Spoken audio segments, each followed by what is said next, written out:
Enséñame, Señor, tu senda, y haz que por ella pueda siempre andar. Permíteme, pues, que la aprenda, y que tu amor me alumbre sin cesar. Camino de santidad, con el hermano Omar Duaret. Isaías 35:8 dice: y habrá allí calzada y camino, y será llamado camino de santidad. El que anduviere por este camino, por torpe que sea, no se extraviará. Sosténme tú, Señor, guíame tú, Señor, por el camino de la eternidad. Sosténme tú, Señor, guíame tú, Señor, quiero alcanzar la gran felicidad.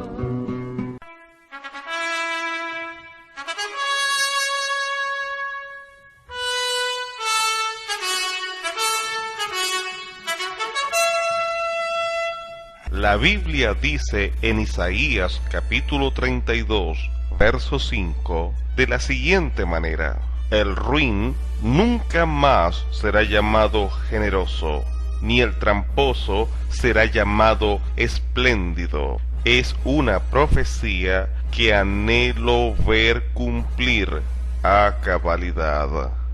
Esta profecía asegura que el ruin nunca más será llamado generoso, ni el tramposo será llamado espléndido. Podríamos decirlo en otras palabras, que quiere decir que el malo más nunca será llamado bueno. Para que alguien malo sea llamado bueno, es porque los valores deben estar tergiversados, alterados, cambiados, no tener noción de ellos, o en definitiva, no existen valores en una sociedad cuando se llama buenos a los malos. Este problema ocurrió en los tiempos del profeta Isaías, cuando dijo, Isaías capítulo 5, verso 20, ¡ay de los que a lo malo dicen bueno, y a lo bueno malo, que hacen de la luz tinieblas y de las tinieblas luz, que ponen lo amargo por dulce y lo dulce por amargo! En la sociedad que tuvo que desenvolverse el profeta Isaías, tenían valores totalmente tergiversados. Llamaban bueno a lo que era malo y llamaban malo a lo que era bueno. Podríamos decir que eso también ocurrió en Nínive en los tiempos del profeta Jonás. Jonás capítulo 4 verso 11: y no tendré yo piedad de Nínive, aquella gran ciudad donde hay más de 120,000 personas que no saben discernir entre su mano derecha y su mano izquierda. En Nínive no sabían diferenciar entre su mano derecha y su mano izquierda, es decir, entre lo bueno y lo malo. Es por ello que Dios tuvo que levantar un profeta, a Jonás, para que fuera a ese lugar y predicase y llevase el conocimiento de Dios y sus preceptos. ¿Cómo podemos diferenciar lo bueno de lo malo? ¿Cuál es la medida estándar que se tiene para saber discernir entre lo bueno y lo malo? ¿A dónde acudimos para saber? Para encontrar el conocimiento que nos diga qué es lo bueno y qué es lo malo. Fíjese que en estos últimos tiempos, en las mismas películas demuestran que no necesariamente el protagonista es el bueno. Freddy Krueger es el protagonista de Pesadilla en la calle del infierno. Aunque Freddy Krueger es el protagonista de la historia, no es el bueno. Es un personaje bastante cruel, sangriento asesino. Igual el personaje de Jason en Martes 13, así sucesivamente. Aunque usted es protagonista de su propia historia de vida y yo soy el protagonista de mi propia historia de vida, no necesariamente somos los buenos y los malos son todos aquellos que se nos oponen. Así no se mide quién es el bueno y el malo. Para medir entre lo malo y lo bueno debe existir una tabla de valores y regirse por ella. Siento que es muy pobre, endeble, aquel argumento que dice nadie tiene la verdad absoluta. Se usa como pretexto para justificar cualquier acción. Es posible que nadie tenga la verdad absoluta, pero es demostrable que hay personas que se acercan más a la verdad que otros. Usemos un ejemplo. Una persona está en una reunión con 3 amigos. Démosle nombre a los personajes que estamos usando de ejemplo. La persona que está en la reunión con sus amigos se llama Antonio. Uno de los amigos se llama Pedro, otra se llama María y otro se llama José. En un momento por descuido, a Antonio se le caen las llaves y en broma, en juego, los amigos corren como si estuvieran recogiendo los caramelos que caen de una piñata. En esa confusión, en ese revoltijo que hacen sus amigos, no puede ver quién toma las llaves. Luego Antonio pregunta, ¿quién tiene las llaves? Y todos al unísono dicen que tienen las llaves y se ríen. Tanto Pedro, María y José aseguran tener las llaves. Y Antonio, confundido porque cada uno dicen tener las llaves, no sabe a quién creerle. Luego que va pasando el rato y no le entregan las llaves, toma un aspecto de seriedad y pregunta, ¿quién tiene las llaves en verdad y que se las devuelva? Sus 3 amigos le dicen que nadie tiene la verdad absoluta, pero partiendo del principio que el que tiene la llave es el que está diciendo la verdad y el que no la tiene está mintiendo. Lo que comprueba quién dice la verdad es el portador de las llaves. Luego José saca las llaves y se las devuelve a Antonio. Esto demuestra que aunque nadie posea la verdad absoluta, hay personas que se acercan más a la verdad que otros. Si fuera cierto que nadie tiene la verdad, es inútil toda discusión, porque eso abre puertas y permite que todo lo que se haga es lícito. Se podría matar, robar, en fin, hacer todo tipo de daño en perjuicio del prójimo y no ser llamado malo porque nadie tiene la verdad absoluta y se justifica cualquier acción.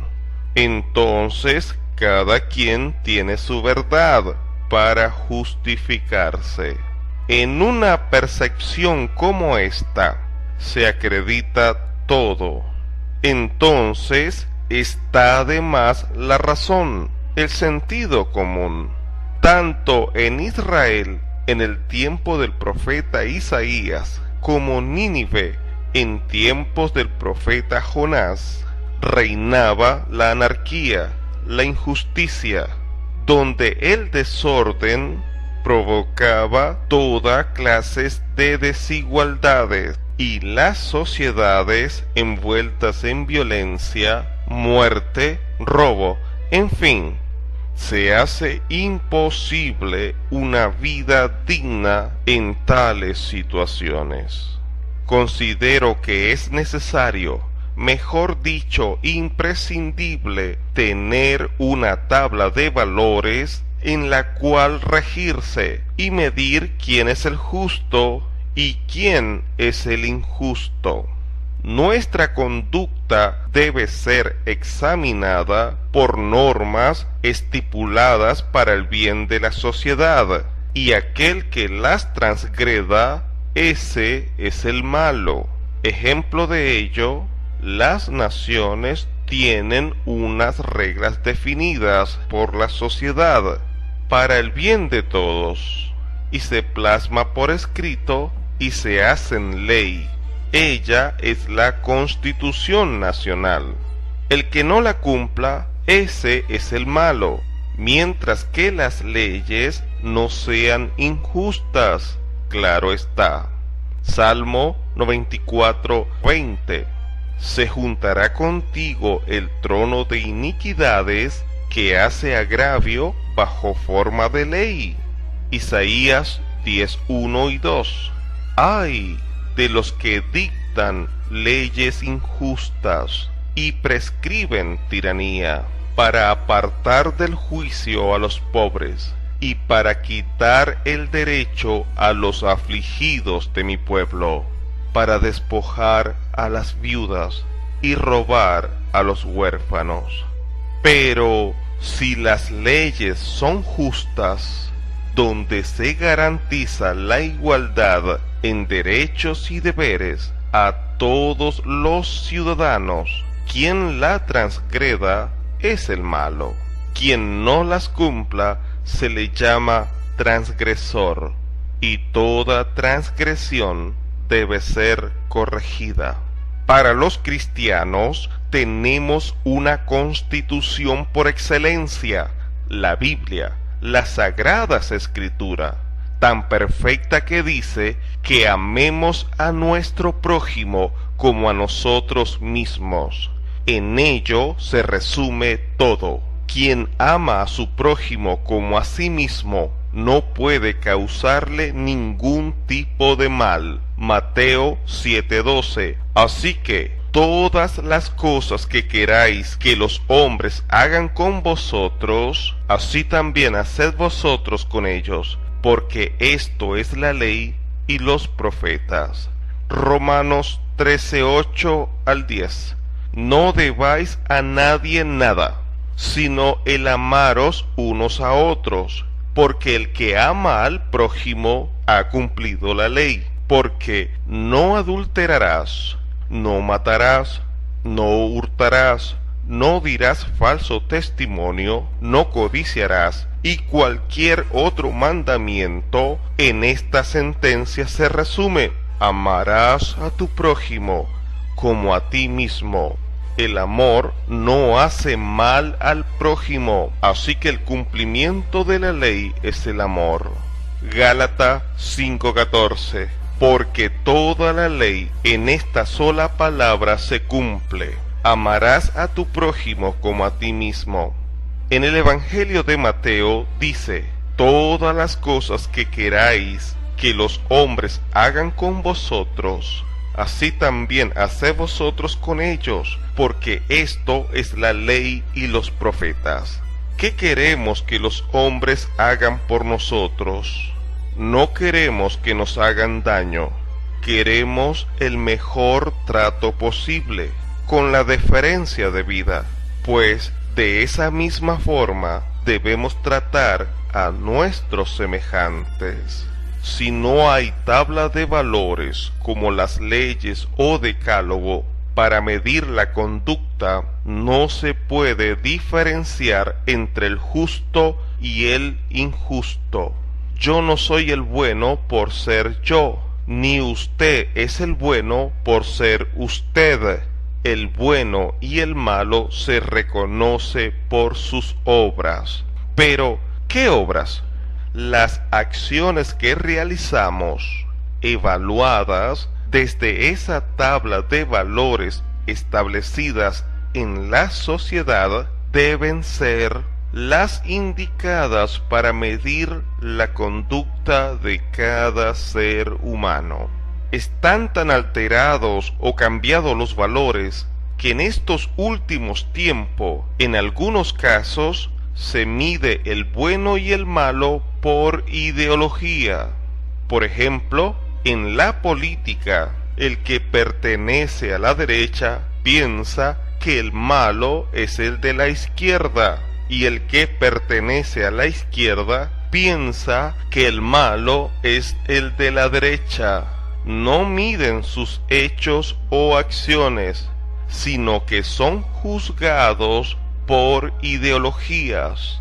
Nosotros debemos estar claro que no se puede juzgar a nadie por sus ideas, sino que deben ser juzgados por sus hechos. Si alguien asesina, roba, viola, entre otras cosas, esas acciones deben ser penalizadas porque están establecidas como malas en las normas de convivencia de la sociedad. Se debe censurar, calificar y condenar, pero no se puede juzgar o condenar a nadie por algo que no ha hecho. Si eso ocurre, es de manera injusta, porque presuponen que esa ideología traerá muerte, desgracia o destrucción. Se estaría juzgando a alguien no por sus acciones cometidas, sino porque según la persona que lo juzga prejuiciada da por hecho, por sentado, que va a cometer crímenes. Eso es perverso. Y tanto en la Biblia como la historia muestran hechos como estos. Dios jamás juzgará a nadie por lo que pensó, sino por lo que hizo, ejecutó. Fíjese lo que dice en la Biblia en Apocalipsis 20:11 al 13. Y vi un gran trono blanco, y al que estaba sentado en él, de delante del cual huyeron la tierra y el cielo, y ningún lugar se encontró para ellos. Y vi a los muertos, grandes y pequeños, de pie ante Dios, y los libros fueron abiertos, y otro libro fue abierto, el cual es el libro de la vida, y fueron juzgados los muertos por las cosas que estaban escritas en los libros, según sus obras. Y el mar entregó los muertos que había en él, y la muerte y el Hades entregaron los muertos que habían en ellos, y fueron juzgados cada uno según sus obras. Repito, y fueron juzgados cada uno según sus obras. En Apocalipsis asevera que cuando llegue el día del juicio final, Dios se sentará ante un gran trono blanco, y todas las personas darán cuenta a Dios, y según lo que se encuentre en los libros, serán juzgadas, es decir, serán juzgadas según sus obras, según lo que hicieron, no lo que pensaron nada más. Una treta que usaron para llevar a la muerte al Señor Jesús fue precisamente una presuposición. Fíjese lo que dice en Juan 11:45 en adelante. Entonces muchos de los judíos que habían venido para acompañar a María y vieron lo que hizo Jesús, creyeron en él. Pero algunos de ellos fueron a los fariseos y les dijeron lo que Jesús había hecho. Entonces los principales sacerdotes y los fariseos reunieron el concilio y dijeron: ¿qué haremos? Porque este hombre hace muchas señales. Si lo dejamos así, todos creerán en él, y vendrán los romanos y destruirán nuestro lugar santo y nuestra nación. Entonces Caifás, uno de ellos, sumo sacerdote aquel año, les dijo: vosotros no sabéis nada, ni pensáis que nos conviene que un hombre muera por el pueblo, y no que toda la nación perezca. Aunque fue la única vez que registra las Sagradas Escrituras que este sumo sacerdote profetizó, es decir, fue inspirado por el Espíritu Santo, él en su percepción lo vio de otra manera. Él pensó que si todas las personas seguían a Jesús, éste causaría una revuelta. Jesús, según Caifás, se opondría al imperio romano y haría que los romanos destruyesen a Jerusalén. Uno se pregunta, ¿existían pruebas para aseverar que Jesús causaría una revuelta? ¿Una conspiración contra el imperio romano? Pues la evidencia nos dice que Jesús rechazó a ser investido como rey, pues el pueblo emocionado de manera espontánea quiso hacerle rey y él no lo aceptó. Juan 6, 14 y 15. Aquellos hombres entonces, viendo la señal que Jesús había hecho, dijeron: este verdaderamente es el profeta que había de venir al mundo. Pero entendiendo Jesús que iban a venir para apoderarse de él y hacerle rey, volvió a retirarse al monte él solo. No había pruebas, indicios que Jesús quisiera realizar alguna insubordinación contra el sistema establecido. Lo que él censuraba era la corrupción, como la avaricia de los fariseos, el soborno, el señorío o abuso de poder, entre otros. Pero Caifás y los líderes judíos corrieron la voz que Jesús iba a causar que Jerusalén fuese destruida por causa de él. Jesús jamás empuñó arma, ni en sus discursos incitaban al odio y la revuelta. Al contrario, él hablaba del perdón, de la reconciliación, de un nuevo comienzo.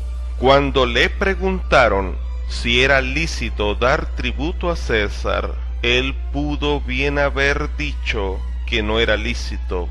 Eso demostraría su aversión por los romanos. O pudo haber dicho que sí era lícito y fuera acusado de ser enemigo de Israel. Pero todos conocemos la sorprendente respuesta sabia que dio: dale a César lo que es de César y a Dios lo que es de Dios. Cuando Pilato puso a decidir al pueblo sobre a quién querían, a Jesús o a Barrabás, el pueblo decidió a Barrabás.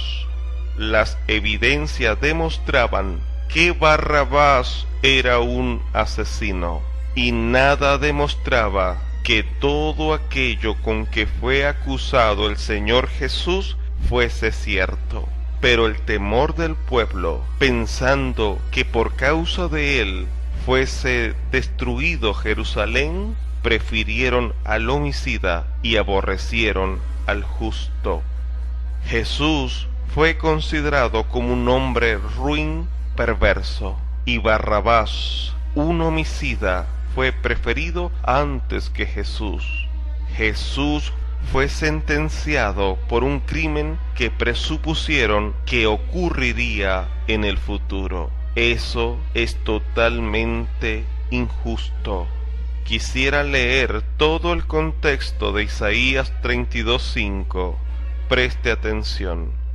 El ruin nunca más será llamado generoso, ni el tramposo será llamado espléndido, porque el ruin hablará ruindades, y su corazón fabricará iniquidad, para cometer impiedad, y para hablar escarnio contra Jehová, dejando vacía el alma hambrienta, y quitando la bebida al sediento.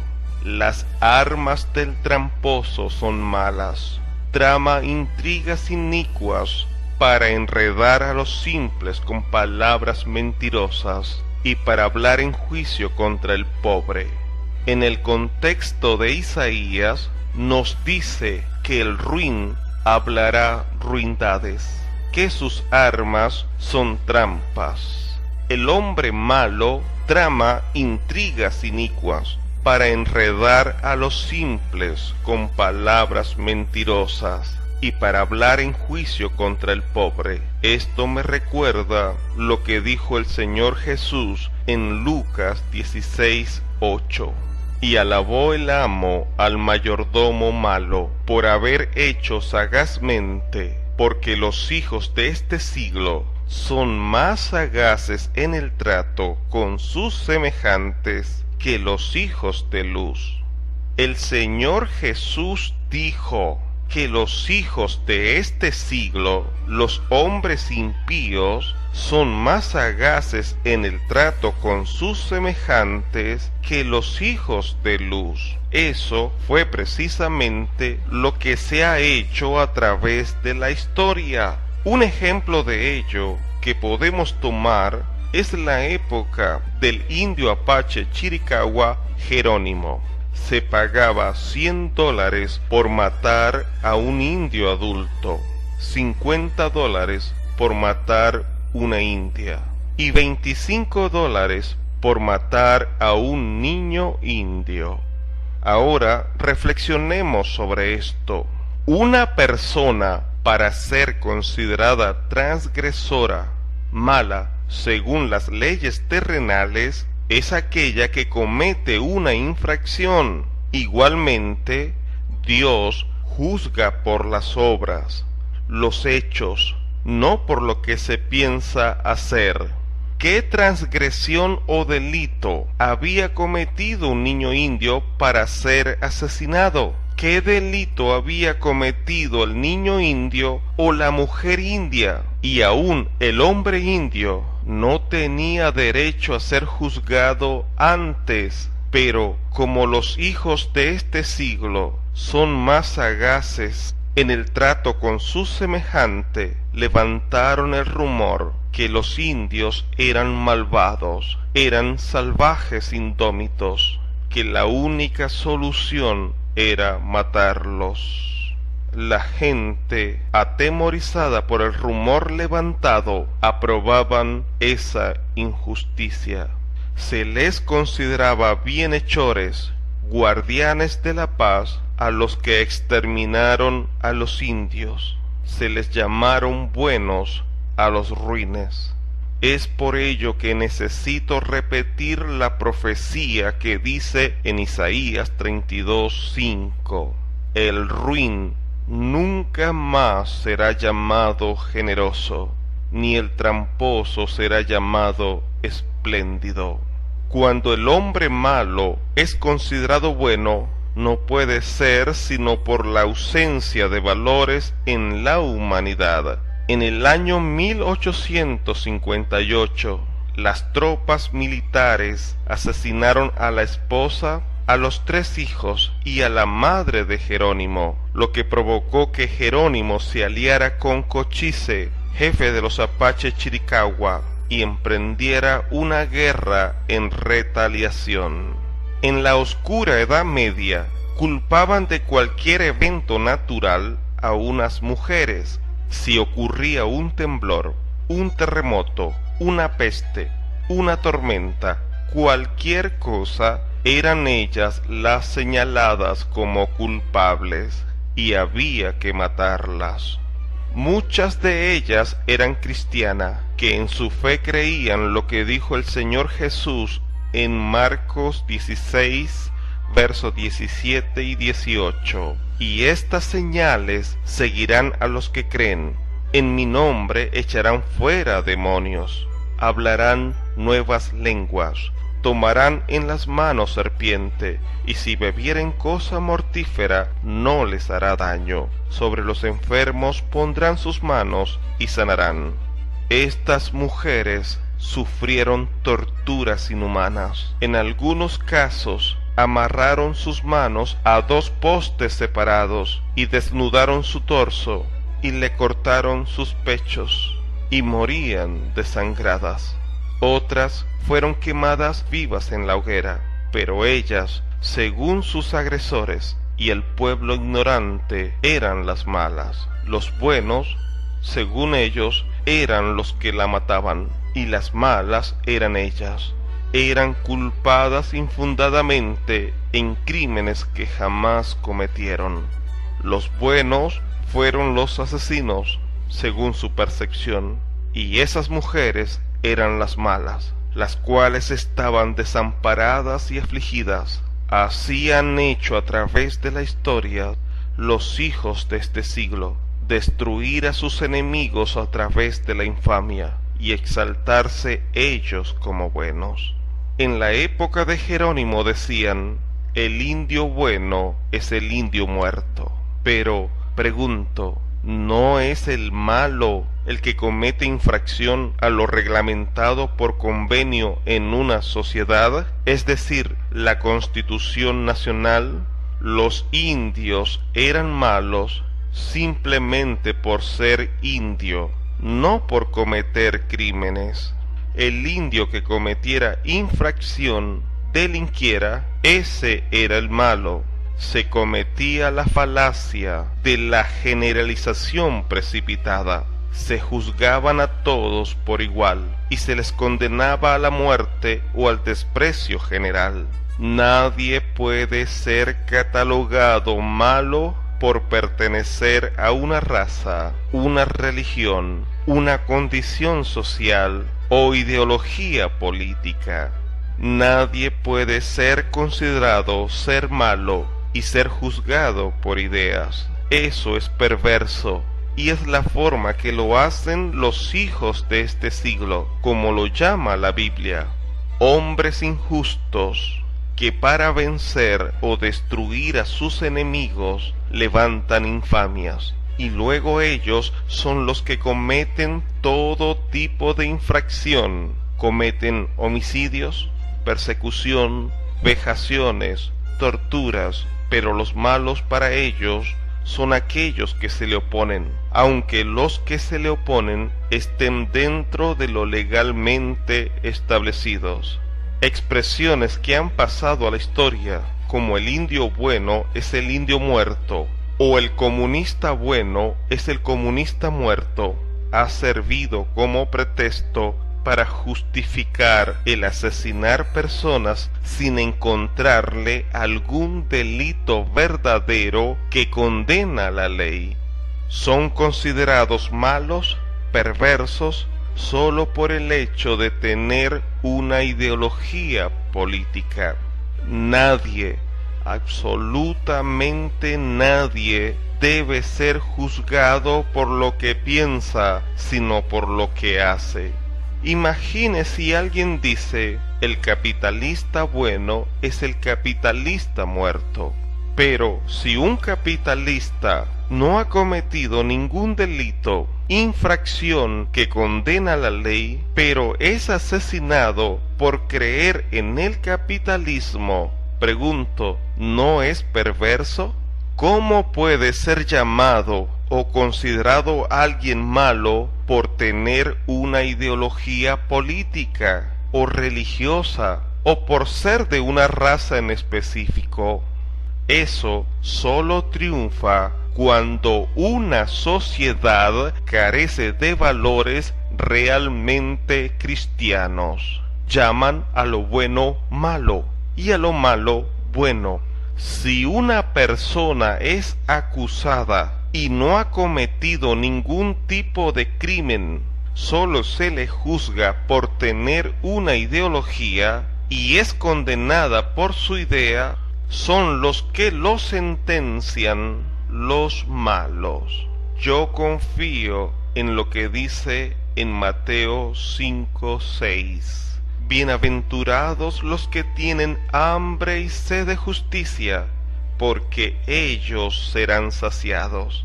Y como es una profecía bíblica lo que dice en Isaías 32:5, el ruin nunca más será llamado generoso, ni el tramposo será llamado espléndido. Se ha de cumplir fielmente. Nada ni nadie impedirá esto.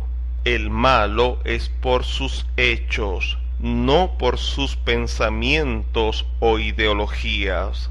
El malo es el que asesina, roba, comete usura, acaparamiento, extorsión, difamación, falso testimonio, soborno, el que practica violencia, trafica con drogas, trafica armas, en fin, todo aquello que la ley condena, y son por esos hechos que las personas deben ser juzgadas. Ojalá se reuniesen los hombres justos, por sus frutos se conocen. Reunirse no implica estar en un mismo partido político. Salmo 15, desde el verso 1 dice: Jehová, ¿quién habitará en tu tabernáculo? ¿Quién morará en tu monte santo? El que anda en integridad y hace justicia, y habla verdad en su corazón. El que no calumnia con su lengua, ni hace mal a su prójimo, ni admite reproche alguno contra su vecino. Aquel a cuyos ojos el vil es menospreciado, pero honra a los que temen a Jehová. El que aun jurando en daño suyo, no por eso cambia. Quien su dinero no dio a usura, ni contra el inocente admitió cohecho. El que hace estas cosas no resbalará jamás. Cuán necesarios son los hombres buenos. Grandes hombres de la historia lo entendieron así, y se han escrito citas al respecto. Escuche. Un pensamiento anónimo dice: el mundo necesita antes que sabios, hombres buenos. Pítaco de Mitilene dijo: el estado feliz cuando los malos no pueden mandar en él. Kant dijo: el Estado ha cumplido sus fines cuando ha asegurado la libertad de todos. Simón Bolívar dijo: renovemos en el mundo la idea de un pueblo que no se contenta con ser libre y fuerte, sino con querer ser virtuoso. Otro pensamiento de Simón Bolívar dice: las buenas costumbres y no la fuerza son las columnas de las leyes. Proverbios 16:29 dice: el hombre malo lisonjea a su prójimo y le hace andar por camino no bueno. El título del mensaje: el malo nunca más será llamado bueno. ¿Y quién les habló? Su amigo Omar.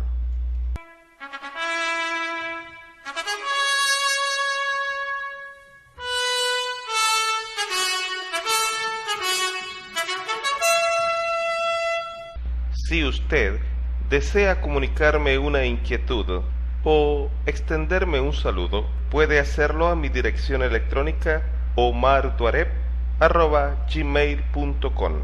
Omar Duaret en minúscula y todo unido. Duaret termina en T, D-U-A-R-E-T. omarduaret@gmail.com. Enséñame, Señor, tu senda, y haz que por ella pueda siempre andar. Permíteme, pues, que la aprenda, y que tu amor me alumbre sin cesar. Esto fue Camino de Santidad con el hermano Omar Duaret. Hasta una próxima entrega. Sosténme tú, Señor, guíame tú, Señor, por el camino de la eternidad. sosténme tú, Señor, guíame tú, Señor, quiero alcanzar la gran felicidad.